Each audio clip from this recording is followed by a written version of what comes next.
रहीम अस्सलाम वालेकुम नादरीन, आप यूट्यूब चैनल देख रहे हैं। मैं इमरान ख़ान हूँ। सबसे पहले डोनाल्ड ट्रंप हमले से मुकर गया।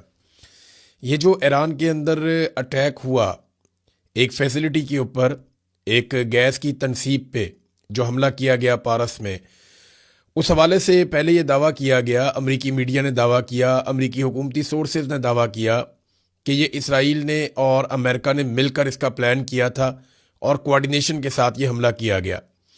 अब डोनाल्ड ट्रंप के ऊपर बहुत दबाव पड़ा क्योंकि ईरान ने अपने वादे के मुताबिक खलीजी ममालिक में मुख्तलिफ फैसिलिटीज़ के ऊपर अटैक कर दिया। जो गैस की फील्ड्स हैं वहाँ पे अटैक किया, ख़ास तौर पे कतर में उसने काफ़ी नुकसान पहुँचाया। उसके अलावा यूएई में भी किया, सऊदी अरब में भी किया। सऊदी अरब ने जो है वो इंटरसेप्ट कर लिया अपने मिसाइलों के ज़रिए से, जो इंटरसेप्टर हैं उनके ज़रिए से, लेकिन बाकी जगहों पे काफ़ी नुकसान हुआ। और वो वीडियोज़ आप देख सकते हैं सोशल मीडिया पे कि कतर में कितनी बड़ी बड़ी आग लगी हुई है और यूएई के अंदर क्या सूरत हाल है। तो ईरान ने जो कहा था उसने वो कर दिया जवाबन। लेकिन बात यह है कि पहले जो दावे किए जा रहे थे कि अमेरिका और इसराइल ने मिलकर ये किया, डोनाल्ड ट्रंप अचानक मुकर क्यों गया? ये पहले आप डोनाल्ड ट्रंप का स्टेटमेंट देख लें, इससे आपको सूरत हाल की समझ आएगी। मैं उर्दू में आपको ट्रांसलेट कर देता हूँ। डोनाल्ड ट्रंप ने कहा इसराइल ने ये जो स्टेप लिया मिडिल ईस्ट में, ये गुस्से के अंदर लिया। जो कुछ मिडिल ईस्ट में हो रहा है वो ईरान की एक फैसिलिटी के ऊपर जो साउथ पारस में है गैस फील्ड, उसके ऊपर अटैक कर दिया और उसके एक हिस्से को नुकसान पहुंचाया। डोनाल्ड ट्रंप ना इसके नुकसान को कम करके दिखाना चाहते हैं, चाहे वो कतर का है चाहे वो ईरान का है, क्योंकि जितना नुकसान बढ़ेगा उतनी डोनाल्ड ट्रंप की बदनामी होगी। अब ये डोनाल्ड ट्रंप ने कहा जनाब कि इसके अंदर तो मुझे पता ही नहीं था और ना हमें इसके बारे में आगाह किया गया। डोनाल्ड ट्रंप कहता है इसराइल ने ये खुद ही किया है, और उसके बाद वो ये कहता है कि बदकिस्मती से ईरान ने उसके रद्द अमल के बाद जो कुछ किया और जिस किस्म का ईरान ने अटैक किया कतर पे, उसको डोनाल्ड ट्रंप ने बहुत गलत करार दिया। और फाइनली डोनाल्ड ट्रंप ने धमकी भी दी कि फिर हम बहुत बड़ी तबाही फेरेंगे अगर ईरान ने दोबारा कतर पे या किसी और जगह पे गैस फील्ड के ऊपर अटैक किया तो अटैक तो पहले ईरान के ऊपर हुआ था, ईरान ने जवाबन हमला किया है। ईरान खुद से तो हमला नहीं कर रहा था, और उसका जो हमला है उसके बाद मजम्मती बाकायदा बयानात जारी किए गए हैं। मुख्तलिफ ममालिक के जो सफ़ीर हैं या वज़राए ख़ारजा हैं वो इकट्ठे बैठे, उन्होंने एक स्टेटमेंट भी जारी किया है, वो मैं आपको भी बता देता हूँ। लेकिन पहले ये दावा किया जा रहा था अमरीकी मीडिया में, इसराइली मीडिया में, और इसराइल ने अभी दोबारा कन्फर्मेशन दी है। जब डोनाल्ड ट्रंप ने ये स्टेटमेंट दे दिया उसके बाद भी इसराइल ने कहा कि नहीं, ये जो अटैक किया गया है इसराइल की जानिब से ईरान की गैस फील्ड पे, ये डोनाल्ड ट्रंप की मुशावरत से किया गया है। डोनाल्ड ट्रंप क्यों मुकर गया, पीछे क्यों हटना पड़ा, ये एक बड़ा सवाल है। इसका सादा जवाब मैं आपको देता हूं कि डोनाल्ड ट्रंप के ऊपर बहुत शदीद तनकीद हुई है, ना सिर्फ यूरोप में बल्कि अमेरिका के अंदर और गल्फ ममालिक की जानिब से भी डोनाल्ड ट्रंप पे बहुत ज़्यादा तनकीद हुई है। वजह यह है कि एकदम से इतने बड़े अटैक्स के बाद आलमी सतह पे पेट्रोलियम और गैस की मसनूआत की कीमतें बहुत बढ़ गई हैं। पूरी दुनिया में महंगाई की एक वेव आई है। इस वक्त अगर आप इंटरनेशनल जो क्रूड ऑयल की प्राइस है उसको आप चेक कर लें तो आपको पता चल जाएगा वो $110 से ऊपर जा रही है। कभी 112, कभी 113, ये वेरी करती रहती है बहुत तेज़ी से, लेकिन आलमी मंडी में ये कीमतें बढ़ रही हैं। अब इनको रोकना है तो एक ही तरीका है कि आपने हुर्मुज़ खुल जाए और यहाँ पे कशीदगी ख़त्म हो जाए और जो ऑयल की और गैस की तनसीबात हैं उनको निशाना ना बनाया जाए। लेकिन डोनाल्ड ट्रंप ऐसा कुछ भी करने में कामयाब नहीं हो पा रहा। अमरीकी रियासत कैलिफोर्निया के गवर्नर हैं, उन्होंने डोनाल्ड ट्रंप को बेनकाब करते हुए कहा कि पूरे मुल्क में पेट्रोल की कीमतें तेज़ी से बढ़ रही हैं, अमरीकी फ़ौजी हलाक हो रहे हैं, ज़ख्मी हो रहे हैं, हमारे दरीना इत्तहादी पुराने वो हमें छोड़ रहे हैं, और अमरीका के सदर को बिल्कुल अंदाज़ा नहीं है कि वो क्या कर रहा है। आप अंदाज़ा लगाएं ना कि ये इस वक्त डोनाल्ड ट्रंप की सूरत हाल है।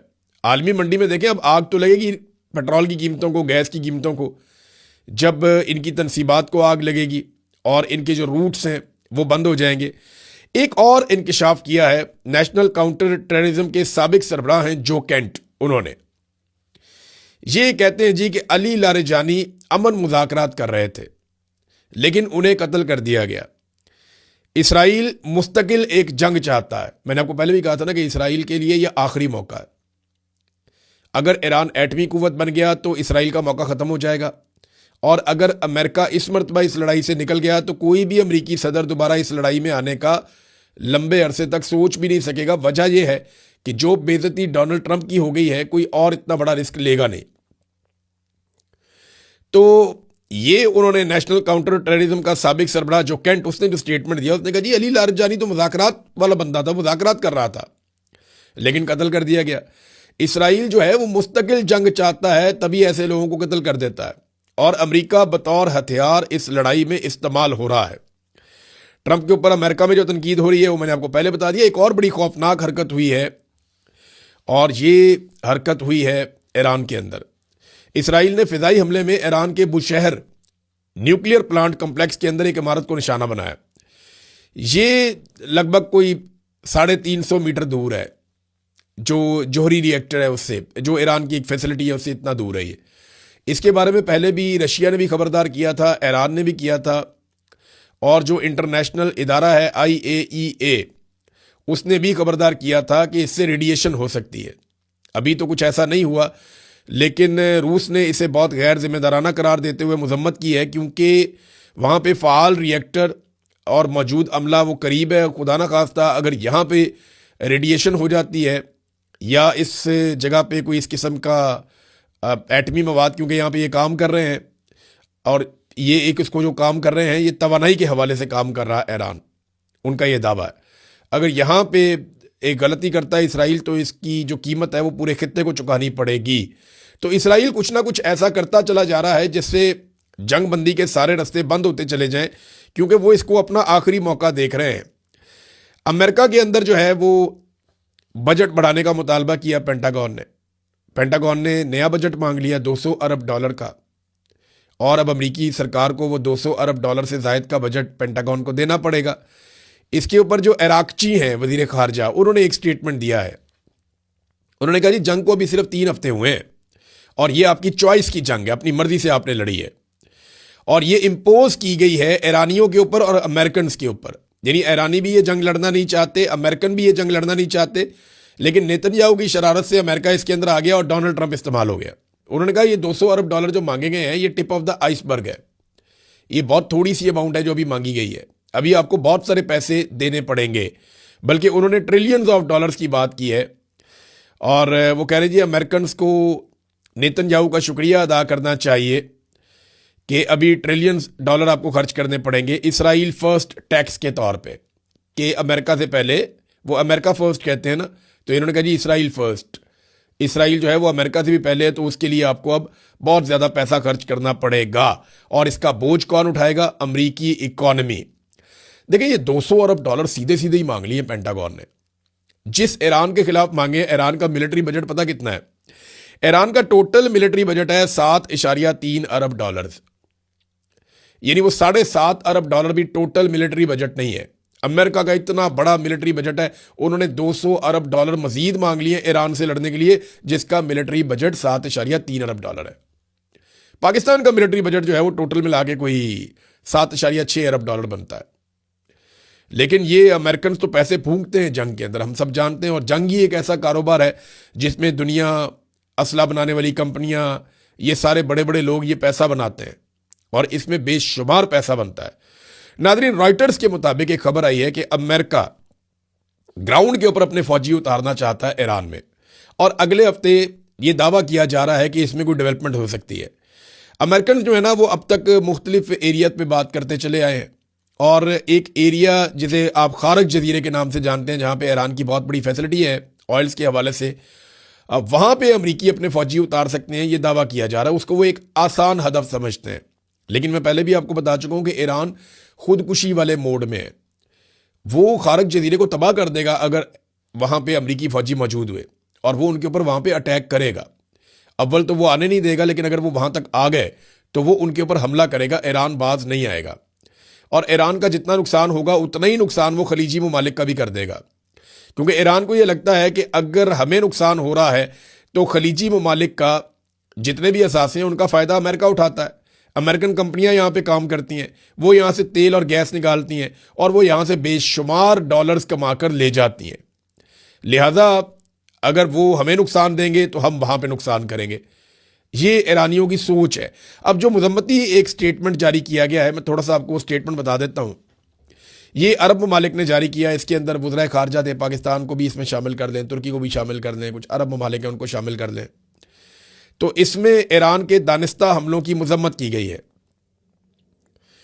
और इजलास जो हुआ उसके बाद जारी होने वाले बयान में ईरान की दानिस्ता हमलों की मजम्मत की गई है, जिनके बारे में कहा गया कि ईरान ने रिहायशी इलाकों, शहरी तनसीबात और सफारती मकामात को निशाना बनाया है। इन हमलों को किसी भी जवाज़ के तहत दुरुस्त करार नहीं दिया जा सकता। बयान में अक़वाम मुत्तहिदा के आर्टिकल 51 के मुताबिक अपने दिफा के हक पर भी जोर दिया गया है। इसमें ईरान से मुतालबा किया गया कि वो फौरी तौर पर अपने हमले बंद करे और बैनुल-अक़वामी कवानीन और अच्छे हमसायों के ताल्लुकात के उसूलों का एहतराम करे और आबनाए हुर्मुज़ को बंद करने से मुताल्लिक इक़दामात या धमकियों से गुरेज करे। लेकिन मैं हैरान हो रहा हूँ कि ये वाले जो स्टेटमेंट है, इसके अंदर कहीं पे भी जो अमेरिका ने और इसराइल ने ईरान की ऑयल फील्ड्स के ऊपर पहले अटैक किया, उसका तस्करा या मजम्मत नहीं है। यानी बात तो यहाँ से शुरू होनी चाहिए थी कि सबसे पहले ईरान के ऑयल फील्ड्स और ईरान के जो असासे हैं, तनसीबात हैं या गैस की जो फील्ड्स हैं, उनके ऊपर जो अटैक किया गया या ईरान के जो लीडर्स को कत्ल किया गया, उसकी मजम्मत की जाती है और उसके बाद ईरान की भी मजम्मत की जाती। लेकिन यहाँ पे एक तरफा मजम्मत हो रही है और यही बात जो है वो हुई थी अक़वाम मुत्तहिदा में। यूनाइटेड नेशन में जो करारदाद पेश की गई उसमें यह कहा गया कि ईरान ने जो अरब ममालिक पे अटैक किया उसकी मजम्मत, लेकिन जो इसराइल ने और अमेरिका ने ईरान के ऊपर अटैक किया उसको वीटो कर दिया गया, उसकी मजम्मत नहीं की गई। हाँ, ओमान जो है उसने खुलकर बयान जारी किया है और ओमान थोड़ा सा आउट ऑफ द बॉक्स आ रहा है। ओमान के ऊपर ईरान ने भी ज़्यादा अटैक नहीं किया और ओमान ने कोई इतनी फैसिलिटी दी भी नहीं ईरान के ऊपर अटैक्स के हवाले से अमेरिका या इसराइल को। ओमान के मामलात और तरह के हैं। तो वहाँ पे जो वज़ीर ख़ारजा का स्टेटमेंट है वो ये है कि United states has lost control of its foreign policy, कि अमेरिका अपनी जो खारजा पॉलिसी है उसके ऊपर से कंट्रोल खो चुका है। यानी अब वो तो इसराइल चला रहा है ना, अमेरिका तो चला ही नहीं रहा वो पॉलिसी। नाज़रीन, पाकिस्तान के हवाले से कुछ खबरें मैं एंड में आपके साथ शेयर कर देता हूँ। सबसे पहले तो ये है कि पाकिस्तान का जो मौक़िफ़ आया है काबुल में अस्पताल पर हमले के बाद, उसको आलमी सतह पे ऐसे देखा जा रहा है जैसे इसराइल गज़ा के अंदर अस्पतालों के ऊपर अटैक करता था और उसके बाद वो मौक़िफ़ देता था। ये डिट्टो कॉपी है एक दूसरे की। अब हादसाती तौर पे हैं, डेलिब्रेटली हैं, लेकिन जो भी है ये एक दूसरे की डिट्टो कॉपी है, एक तरह के हैं। जो बात इसराइल करता है गज़ा में अस्पतालों पे हमले के बाद, लगभग वैसी बात काबुल में अस्पताल पे हमले के बाद पाकिस्तान ने भी की है। इसराइल कहता है वहाँ पे हमास के जंगजू हैं और हमास के हथियार हैं अस्पतालों के अंदर, और यही बात पाकिस्तान ने की कि यहाँ पे दहशतगर्दों के ठिकाने हैं और अस्पताल के अंदर असला भी छुपाया हुआ था। तो लगभग एक जैसा मौक़िफ़ है और दोनों को एक जैसी सूरत हाल का सामना भी है। पहली मरतबा यूरोपीय यूनियन, अक़वाम मुत्तहिदा जो है वो इस हवाले से काफ़ी एक्टिव हो गए हैं। अफ़गानिस्तान अस्पताल पर हमला जंगी जराइम करार दिया गया अक़वाम मुत्तहिदा और यूरोपीय यूनियन की जानिब से। तो ये बड़ा काम ख़राब होता जा रहा है। अगर इसकी इंक्वायरी लग जाती है और इसकी तहकीकात करवाई जाती है, देखिए पाकिस्तान में पहली मरतबा ऐसा हुआ है कि अक़वाम मुत्तहिदा की किसी रिपोर्ट या यूरोपीय यूनियन के ऊपर तनकीद करवाई जा रही है मीडिया में। इससे पहले ये काम इंडिया ज़रूर करता था, ये काम इसराइल ज़रूर करता था कि हमारे साथ जानिबदारी हो रही है, आपकी रिपोर्टें ठीक नहीं हैं, आप ज़्यादती कर रहे हैं। ये बात इसराइल कहता था अक़वाम मुत्तहिदा को कि आप जानिबदारी ले रहे हैं, आपकी रिपोर्टों में सदाकत नहीं है, आप फैक्ट्स को तोड़ मरोड़ रहे हैं, आप बात को समझ नहीं रहे। ये बातें पहले इसराइल करता था। अब पाकिस्तानी मीडिया भी ये बात खुद तो नहीं करेगा, पाकिस्तानी मीडिया को कहा जा रहा है कि आप ये बात करें। पाकिस्तान में एक बयानिया बनाने की कोशिश की जा रही है कि ये अटैक बिल्कुल दुरुस्त था, लेकिन आलमी सतह पे कोई इसे मान नहीं रहा। अगर इसको जंगी जराइम के ज़ुमरे में लाया जाता है और तहकीकात के ज़रिए से ये साबित हो जाता है तो पाकिस्तान के लिए मुश्किलात बढ़ेंगी। देखें, आलमी सतह पर एक शर्मिंदगी होती है, पाबंदियों का सामना करना पड़ सकता है, इसकी भरवाई करने का कहा जा सकता है।